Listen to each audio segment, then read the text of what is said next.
Assalamualaikum warahmatullahi wabarakatuh.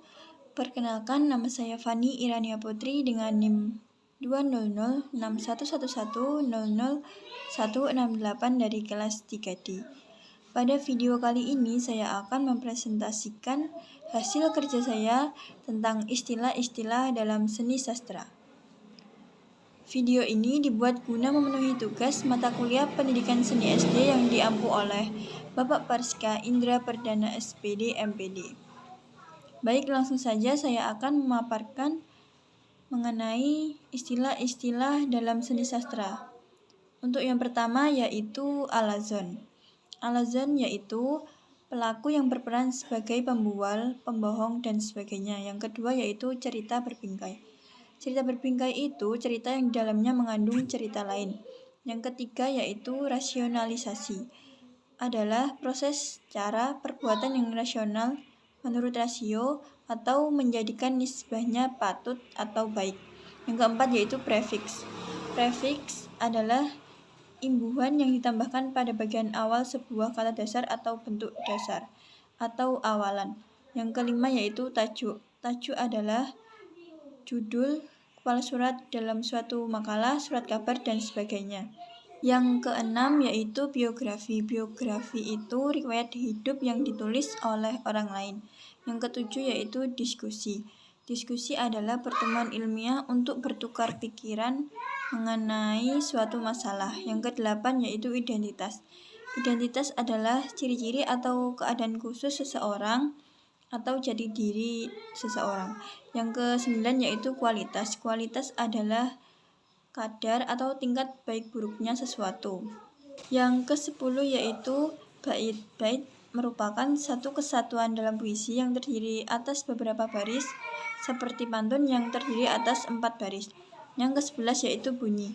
Bunyi merupakan sesuatu yang terdengar atau didengar atau ditangkap oleh telinga atau nada pada alat musik atau nyanyian.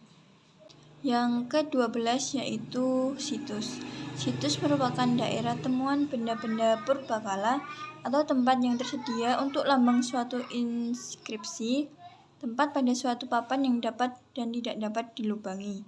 Yang ke-13 yaitu morfologi. Morfologi merupakan cabang linguistik tentang morfem dan kombinasinya. Yang ke-14 yaitu fakta. Fakta merupakan hal atau keadaan atau peristiwa yang merupakan kenyataan sesuatu yang benar-benar ada atau terjadi. Yang ke-15 yaitu generalisasi.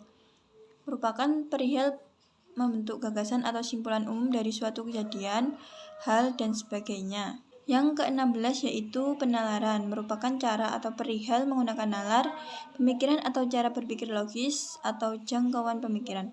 Yang ke-17 yaitu intrinsik. Di dalam intrinsik terkandung tentang kadar logam mulia dalam mata uang, harkat seseorang, atau suatu peristiwa.